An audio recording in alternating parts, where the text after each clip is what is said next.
जय माता दी दोस्तों, जय श्री हरि। स्वागत है आपका हमारी YouTube चैनल अभव्या वर्ल्ड में। बृहस्पतिवार व्रत की कथा प्रारंभ होती है। प्राचीन समय की बात है। भारत में एक राजा राज्य करता था। वह बड़ा ही प्रतापी तथा दानी था। वह नित्य प्रति मंदिर में भगवत दर्शन करने जाता था। ब्राह्मणों और गुरु की सेवा किया करता था। उसके द्वार से कोई भी याचक निराश होकर नहीं लौटता। वह प्रत्येक गुरुवार को व्रत रखता एवं पूजन करता। हर दिन गरीबों की सहायता करता था। परंतु यह सब बातें उसकी रानी को अच्छी नहीं लगती थी। वह न व्रत करती, न किसी को एक भी पैसा दान में देती। वह राजा से भी ऐसा करने को मना किया करती थी। एक समय की बात है, राजा शिकार खेलने वन को चले गए। घर पर रानी और दासी थी। उस समय गुरु बृहस्पति साधु का रूप धारण कर राजा के दरवाजे पर भिक्षा मांगने आए। साधु ने रानी से भिक्षा मांगी तो वह कहने लगी, हे साधु महाराज, मैं इस दान और पुण्य से तंग आ गई हूँ। इस कार्य को करने के लिए तो मेरे पतिदेव ही बहुत हैं। अब आप ऐसी कृपा करें कि सारा धन नष्ट हो जाए तथा मैं आराम से रह सकूं। साधु रूपी बृहस्पति देव ने कहा, हे देवी, तुम बड़ी ही विचित्र हो। संतान और धन से कोई दुखी नहीं होता है। इसको सभी चाहते हैं। पापी भी पुत्र और धन की इच्छा करता है। अगर तुम्हारे पास धन अधिक है तो भूखे मनुष्य को भोजन कराओ, प्याऊ लगवाओ, ब्राह्मणों को दान दो, धर्मशालाएं बनवाओ, कुआं, तालाब, बावड़ी, बाग, बागीचे आदि का निर्माण कराओ तथा निर्धनों की कुंवारी कन्याओं का विवाह कराओ। साथ ही यज्ञादि करो। इस प्रकार के कर्मों से आपके कुल का और आपका नाम परलोक में भी सार्थक होगा एवं तुम्हें भी स्वर्ग की प्राप्ति होगी। परंतु रानी साधु की इन बातों से खुश नहीं हुई। उसने कहा, हे साधु महाराज, मुझे ऐसे धन की आवश्यकता नहीं जिसको मैं अन्य लोगों को दान देती फिरूं तथा जिसको रखने और संभालने में ही मेरा सारा समय नष्ट हो जाए। साधु ने कहा, हे देवी, यदि तुम्हारी ऐसी ही इच्छा है तो जैसा मैं तुम्हें बताता हूँ वैसा ही करना। बृहस्पतिवार के दिन घर आंगन को गोबर से लिपना, अपने केशों को पीली मिट्टी से धोना, केशों को धोते समय स्नान करना, राजा से कहना वह हजामत करवाए, भोजन में मांस मदिरा खाना, कपड़े धोबी के हाथ धुलने देना। इस प्रकार 7 बृहस्पतिवार करने से तुम्हारा सारा धन नष्ट हो जाएगा। यह कहकर साधु महाराज रूपी बृहस्पति देव अंतर ध्यान हो गए। रानी ने साधु के कहे अनुसार 7 बृहस्पतिवार तक वैसा ही करने का विचार किया। साधु के बताए अनुसार कार्य करते हुए केवल 3 बृहस्पतिवार ही बीते थे कि उसकी समस्त धन संपत्ति नष्ट हो गई। भोजन के लिए दोनों समय परिवार तरसने लगा तथा सांसारिक भोगों से दुखी रहने लगा। तब राजा रानी से कहने लगा, हे रानी, तुम यहाँ पर रहो, मैं दूसरे देश को जाता हूँ, क्योंकि यहाँ पर मुझे सभी मनुष्य जानते हैं, इसलिए मैं यहाँ कोई काम नहीं कर सकता। मैं अब परदेश जा रहा हूँ, वहाँ कोई काम धंधा करूँगा, शायद हमारे भाग्य बदल जाएं। ऐसा कहकर राजा परदेश चला गया। वह वहाँ से जंगल से लकड़ी काट कर लाता और शहर में बेचता। इस तरह जीवन व्यतीत करने लगा। इधर राजा के बिना रानी और दासियाँ दुखी रहने लगी।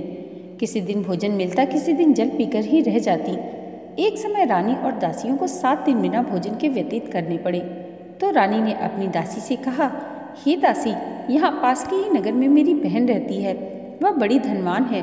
तू उसके पास जा और वहाँ से 5 सेर बेझर मांग कर ले आ, जिससे कुछ समय के लिए गुजारा हो जाएगा। दासी रानी की बहन के पास गई। रानी की बहन उस समय पूजा कर रही थी। बृहस्पतिवार का दिन था। दासी ने रानी की बहन से कहा, हे रानी, मुझे आपकी बहन ने भेजा है, मुझे 5 सेर बेझर दे दो। दासी ने यह बात अनेक बार कही, परंतु रानी की बहन ने कोई उत्तर नहीं दिया, क्योंकि वह उस समय बृहस्पतिवार की कथा सुन रही थी। जब दासी को रानी की बहन से कोई उत्तर नहीं मिला तो बहुत दुखी हुई। उसे क्रोध भी आया। वह लौटकर रानी से बोली, हे रानी, आपकी बहन बहुत घमंडी है। वह छोटे लोगों से बात भी नहीं करती। मैंने उससे कहा तो उसने कोई उत्तर नहीं दिया। मैं वापस चली आई। रानी बोली, हे दासी, इसमें इसका कोई दोष नहीं है। जब बुरे दिन आते हैं तो कोई सहारा नहीं देता। अच्छे बुरे का पता विपत्ति में ही लगता है। जो ईश्वर की इच्छा होगी वही होगा। यह सब हमारे भाग्य का दोष है। उधर रानी की बहन ने सोचा कि मेरी बहन की दासी आई थी, परंतु मैं उससे नहीं बोली, इससे वह बहुत दुखी हुई होगी। अतः कथा सुन और विष्णु भगवान का पूजन समाप्त कर वह अपनी बहन के घर आई और कहने लगी, हे बहन, मैं बृहस्पतिवार का व्रत कर रही थी। तुम्हारी दासी हमारे घर गई थी, परंतु जब तक कथा होती है तब तक हम लोग न उठते हैं न बोलते हैं, इसलिए मैं नहीं बोली। कहो दासी, क्यों गई थी? रानी बोली, बहन, हमारे घर अनाज नहीं था। वैसे तुमसे कोई बात छिपी नहीं है। इस कारण मैंने दासी को तुम्हारे पास 5 सेर बीजर लेने के लिए भेजा था। रानी की बहन बोली, बहन देखो, बृहस्पति भगवान सबकी मनोकामना पूर्ण करते हैं।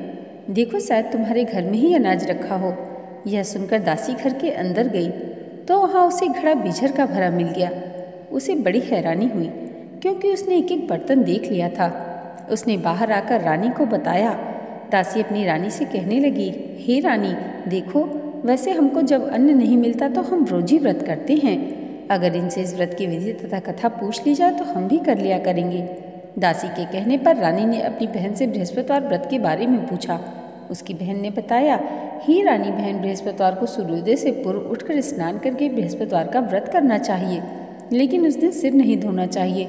बृहस्पतिवार के व्रत में चने की दाल और मुनक्कों से विष्णु भगवान का केले के वृक्ष की जड़ से पूजन करें तथा दीपक जलाएं। उस दिन एक ही समय भोजन करें। भोजन पीले खाद्य पदार्थ का करें तथा कथा सुने। इस प्रकार करने से गुरु भगवान प्रसन्न होते हैं, अन्न पुत्र धन देते हैं। इस तरह व्रत और पूजन की विधि बताकर रानी की बहन अपने घर लौट गई। रानी और दासी दोनों ने निश्चय किया कि बृहस्पति देव भगवान का पूजन जरूर करेंगी। 7 दिन बाद जब बृहस्पतिवार आए तो उन्होंने व्रत रखा।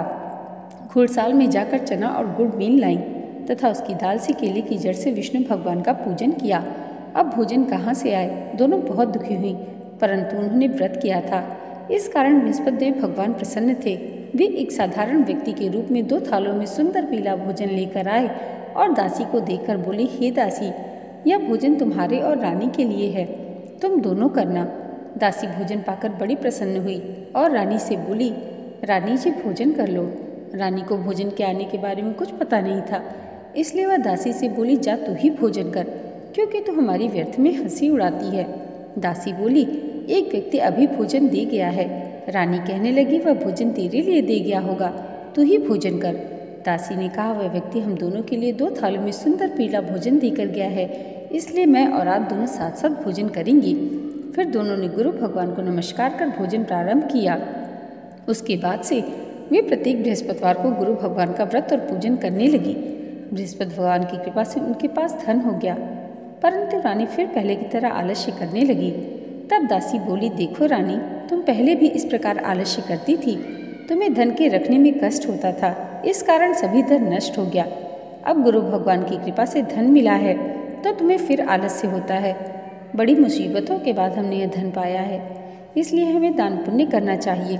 तुम भूखे मनुष्य को भोजन कराओ, प्याऊ लगवाओ, ब्राह्मणों को दान दो, कुआं, तालाब, बावड़ी आदि का निर्माण कराओ, मंदिर पाठशालाएं बनाकर दान दो, कुंवारी कन्याओं का विवाह कराओ, धन को शुभ कार्यों में खर्च करो, जिससे तुम्हारे कुल का यश बढ़े और स्वर्ग की प्राप्ति हो और पितृ भी प्रसन्न हो। दासी की बात मानकर रानी ने इस प्रकार के कर्म करने प्रारंभ किए, जिससे उसका काफ़ी यश फैलने लगा। एक दिन रानी और दासी आपस में विचार करने लगी, न जाने राजा किस दशा में होंगे, उनकी कोई खोज खबर नहीं है। गुरु भगवान से उन्होंने प्रार्थना की और भगवान ने रात्रि में राजा को स्वप्न में कहा, हे राजा उठ, तेरी रानी तुझको याद करती है, अब अपने देश को लौट जा। राजा प्रातःकाल उठकर जंगल से लकड़ियाँ काट कर लाने के लिए जंगल की ओर चल पड़ा। जंगल से गुजरते हुए सोचने लगा, रानी की गलती से कितने दुख भोगने पड़े। राजपाट छोड़कर उसे जंगल में आकर रहना पड़ा। जंगल से लकड़ियाँ काट कर उन्हें बेचकर गुजारा करना पड़ा। उसी समय उस जंगल में बृहस्पति देव एक साधु का रूप धारण कराए और राजा के पास आकर बोले, हे लकड़हारे, तुम इस सुनसान जंगल में किस चिंता में बैठे हो, मुझे बतलाओ। यह सुन राजा के नेत्रों में जल भर आया और साधु की वंदना कर बोला, हे प्रभु, आप सब कुछ जानने वाले हैं। इतना कहकर राजा ने साधु को अपनी संपूर्ण कहानी सुना दी। महात्मा तो स्वभाव से ही दयालु होते हैं। वे राजा से बोली, हे राजा, तुम्हारी पत्नी ने बृहस्पति देव के प्रति अपराध किया था, जिस कारण तुम्हारी यह दशा हुई है। अब तुम किसी प्रकार की चिंता मत करो, भगवान तुम्हें पहले से अधिक धन देंगे। देखो, तुम्हारी पत्नी ने बृहस्पतिवार का व्रत करना प्रारंभ कर दिया है। अब तुम भी बृहस्पतिवार का व्रत करके चने की दाल व गुड़ और जल को लोटे में डालकर केले के पत्ते से भगवान विष्णु का पूजन करो, फिर कथा कहो या सुनो। भगवान तुम्हारी सब कामनाओं को पूर्ण करेंगे। साधु को प्रसन्न देखकर राजा बोला, हे प्रभु, मुझे लकड़ी बेचकर इतना पैसा भी नहीं बचता जिससे भोजन करने के उपरांत मैं कुछ बचा सकूं। मैंने रात्रि में अपनी रानी को व्याकुल देखा है। मेरे पास कोई साधन नहीं जिससे समाचार जान सकूं। फिर मैं बृहस्पतिवार की कौन सी कथा कहूँ या सुनूं। मुझको तो कुछ भी मालूम नहीं। साधु ने कहा, हे राजा, तुम किसी बात की चिंता मत करो। बृहस्पतिवार के दिन तुम रोजाना की तरह लकड़ियाँ लेकर शहर में जाओ। तुम्हें रोज से दुगना धन प्राप्त होगा, जिससे तुम भली भांति भोजन कर लोगे और बृहस्पति देव की पूजा का सामान भी आ जाएगा। बृहस्पति देव की कथा इस प्रकार है। प्राचीन काल में एक बहुत ही निर्धन ब्राह्मण रहता था। उसके कोई संतान नहीं थी। वह नित्य पूजा पाठ करता, परंतु उसकी स्त्री बहुत मलिनता के साथ रहती थी। वह न स्नान करती, न किसी देवता का पूजन करती। प्रातःकाल उठते ही सर्वप्रथम भोजन करती, बाद में कोई अन्य कार्य करती। ब्राह्मण देवता बहुत दुखी रहते, पत्नी को बहुत समझाते, किंतु उसका कोई परिणाम न निकलता। भगवान की अनुकंपा से एक समय उस ब्राह्मण की पत्नी गर्भवती हुई और 10वें महीने एक सुंदर कन्या को जन्म दिया। निर्धन ब्राह्मण कन्या के जन्म से बहुत दुखी हुआ। धीरे धीरे ब्राह्मण की कन्या बड़ी होने लगी। बचपन से उस कन्या की रुचि भगवान विष्णु की पूजा में थी। वह प्रातः उठते ही स्नान आदि करके भगवान विष्णु की पूजा करने मंदिर में जाती थी। बृहस्पतिवार को व्रत करके विधिवत पूजा पाठ करती थी और पूजा पाठ के बाद पढ़ने के लिए पाठशाला में जाती थी। घर से चलते हुए मुट्ठी भर जौ साथ लेकर जाती और पाठशाला के रास्ते में थोड़े थोड़े जौ गिराती जाती थी। जब वह पाठशाला से घर लौटती तो जौ के वह दाने सोने में बदले हुए मिलते थे। लड़की सभी सोने के दाने बीन लाती थी। एक दिन जब वह सोने के दाने साफ कर रही थी तो उसकी माँ ने कहा, बेटी, सोने के दाने साफ करने के लिए सोने का सूप भी होना चाहिए। अगले दिन बृहस्पतिवार था। उसने भगवान बृहस्पति देव की पूजा करते हुए प्रार्थना की, हे भगवान, यदि मैंने आपका व्रत विधिवत किया हो तो मुझे सोने का सूप दे दो। भगवान बृहस्पति देव ने उसकी मनोकामना पूरी करने का वचन दिया। पाठशाला से लौटते समय उसे रास्ते में सोने का सूप पड़ा हुआ मिला। घर लौटकर सोने का सूप अपनी माँ को दिखाकर वह सोने के दाने साफ करने लगी। उसी समय नगर का राजकुमार उसके घर के पास से गुजरा। उस सुंदर लड़की को सोने के सूप में जौ साफ करते देख राजकुमार उस पर मोहित हो गया। महल में लौटकर राजकुमार ने राजा से उस लड़की से विवाह करने की इच्छा प्रकट की। तो राजा ने ब्राह्मण को महल में बुलाकर राजकुमार से उसकी लड़की की विवाह की बात कही। ब्राह्मण तैयार हो गया। धूमधाम से उस लड़की का विवाह राजकुमार से हो गया। दुल्हन बनकर ब्राह्मण की लड़की महल में चली गई। लड़की के चले जाने से ब्राह्मण फिर निर्धन हो गया। उसे कई दिन भोजन भी नहीं मिलता था। बहुत दुखी होकर ब्राह्मण एक दिन अपनी लड़की के पास गया। अपने पिता से निर्धनता का समाचार सुनकर उसे बहुत सा धन देकर पिता को विदा किया। उस दिन से ब्राह्मण के कुछ दिन तो आराम से गुजर गए, लेकिन जल्दी ही फिर भूखों मरने की हालत हो गई। ब्राह्मण अपनी लड़की से धन लेने के लिए फिर महल में पहुंचा। लड़की ने पिता की बुरी हालत देखकर कहा, पिताजी, आखिर आप कब तक मुझसे धन लेकर जीवन यापन करेंगे? आप कोई ऐसा उपाय क्यों नहीं करते जिससे आपका घर धन संपत्ति से भर जाए? ब्राह्मण ने कहा, मैंने तेरी माँ को बहुत समझा लिया, पर उसकी समझ में कुछ नहीं आता। उसका फुहड़पन नष्ट हो तो घर की निर्धनता भी दूर हो जाए। तब कुछ सोचकर लड़की ने पिता से कहा, पिताजी, आप कुछ दिनों के लिए माँ को मेरे पास छोड़ जाओ। तब कुछ सोचकर ब्राह्मण पत्नी को लड़की के पास महल में छोड़ आया। लड़की ने अपनी माँ से कहा, माँ, तुम कल प्रातःकाल उठकर स्नान आदि करके भगवान बृहस्पति देव जी की पूजा अवश्य करना। पूजा करने से तुम्हारी निर्धनता अवश्य दूर हो जाएगी। लेकिन उसकी माँ ने उसकी कोई बात नहीं मानी। तब क्रोधित होकर लड़की ने अपनी माँ को एक कक्ष में बंद कर दिया। सूर्योदय के समय माँ को उठाकर जबरदस्ती उससे स्नान कराया और फिर मंदिर में ले जाकर भगवान बृहस्पति देव जी की पूजा कराई। कुछ दिनों तक ऐसा करने से माँ की बुद्धि में परिवर्तन हुआ और वह स्वयं बृहस्पतिवार का व्रत रखने लगी। उसके व्रत रखने से ब्राह्मण के घर में भगवान विष्णु की अनुकंपा से धन की वर्षा होने लगी। दोनों पति पत्नी धन संपत्ति पाकर आनंद पूर्वक जीवन यापन करते हुए विष्णु धाम को चले गए। लकड़हारा बने राजा ने उन साधु से भगवान बृहस्पति देव जी की कथा सुनकर बृहस्पतिवार का व्रत करके भगवान विष्णु की पूजा की। उस दिन से इसके सभी क्लेश दूर हो गए। लेकिन अगले बृहस्पतिवार को कामकाज में अधिक व्यस्त रहने के कारण उसने भगवान बृहस्पति देव जी का व्रत नहीं किया। भगवान बृहस्पति देव लकड़हारे से क्रोधित हो गए और उसे उस भूल की सजा दी। उस दिन नगर के राजा ने नगर में घोषणा करके सबको सूचित किया, प्रत्येक नागरिक मेरे महल में भोजन करने आए। जो नहीं आएगा उसे अपराधी मानकर दंड दिया जाएगा। लकड़हारा बने राजा ने ऊसर नगर के राजा की घोषणा तो सुनी, लेकिन जंगल से लकड़ी काट कर लाने और उन्हें बेचने में देर हो जाने के कारण वह समय पर महल में भोजन करने नहीं जा सका। अतः राजा के सैनिक लकड़हारे को पकड़कर महल में ले गए। राजा ने उसे महल के एक कक्ष में बिठाकर भोजन कराया। उस कक्ष में एक खुंटी पर रानी का सोने का हार लटका हुआ था। लकड़हारा अकेला उस कक्ष में भोजन कर रहा था। तभी उसने एक आश्चर्यजनक घटना घटती देखी। देखते ही देखते वह खूंटी हार को निगल गई। थोड़ी देर के बाद राजा ने हार को गायब देखा तो लकड़हारे को कारावास में डलवा दिया। लकड़हारा मन ही मन अपने भाग्य को कोसने लगा। तभी उसे उस जंगल में मिले साधु का स्मरण हो आया। थोड़ी देर में भगवान बृहस्पति देव सन्यासी के रूप में उसके सामने प्रकट हुए और कहा, हे लकड़हारे, तूने भगवान बृहस्पति देव जी की पूजा नहीं की है, इस कारण तुम्हें कष्ट हुआ। लेकिन अब चिंता मत करो, बृहस्पतिवार के दिन कारागार के दरवाजे पर तुम्हें कुछ पैसे पड़े हुए मिलेंगे। उन पैसों से भगवान बृहस्पति देव जी का व्रत करके उनकी पूजा करोगे तो तुम्हारे सब दुख नष्ट हो जाएंगे। बृहस्पतिवार के दिन दरवाजे पर पड़े मिले पैसों से चने और गुड़ मंगाकर लकड़हारे ने बृहस्पतिवार की कथा कही तो भगवान बृहस्पति देव ने प्रसन्न होकर उस नगर के राजा को स्वप्न में लकड़हारे को कारागार से मुक्त करने को कहा। सुबह राजा ने अपने कक्ष में आकर देखा तो खूंटी पर रानी का हार टंगा हुआ था। राजा ने लकड़हारे को मुक्त कर दिया और उसे धन और आभूषण देकर विदा किया। लकड़हारा बना राजा उस नगर से चलकर अपने नगर में पहुंचा तो उस नगर में कुएं, धर्मशालाएं, बाग बागीचे देखकर बहुत प्रसन्न हुआ। राजा ने किसी से पूछा, ये कुएं धर्मशालाएं किसने बनवाई हैं? सबने उसे बताया, ये सब रानी और दासी ने बनवाए हैं। राजा महल में पहुंचा तो रानी ने उसका भव्य स्वागत किया।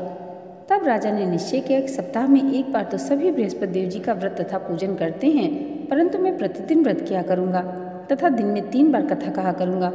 अब राजा हर समय दुसाले में चने की दाल बांधे रहता तथा दिन में 3 बार बृहस्पति देव की कथा कहता। कुछ दिनों के बाद राजा को अपनी बहन की याद आई। एक दिन घोड़े पर सवार होकर राजा अपनी बहन से मिलने चल दिया। अभी राजा नगर के बाहर पहुंचा ही था कि उसने कुछ लोगों को एक शव को ले जाते हुए देखा।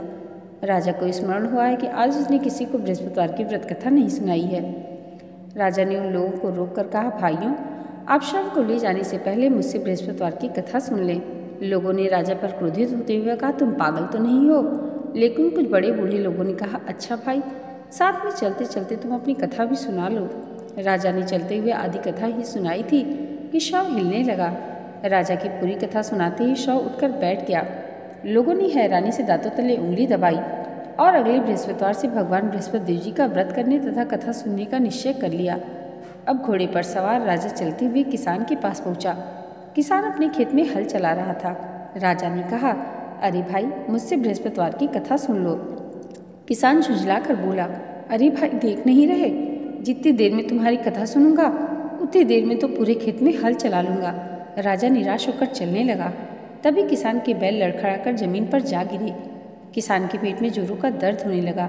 उस किसान की पत्नी जब खाना लेकर आई तो उसने किसान से इस बारे में पूछा। किसान ने घुड़सवार की पूरी कहानी सुनाई। किसान की पत्नी दौड़ती हुई राजा के पास पहुंचकर हाथ जोड़कर बोली, भैया, मैं तुम्हारी कथा सुनने को तैयार हूँ।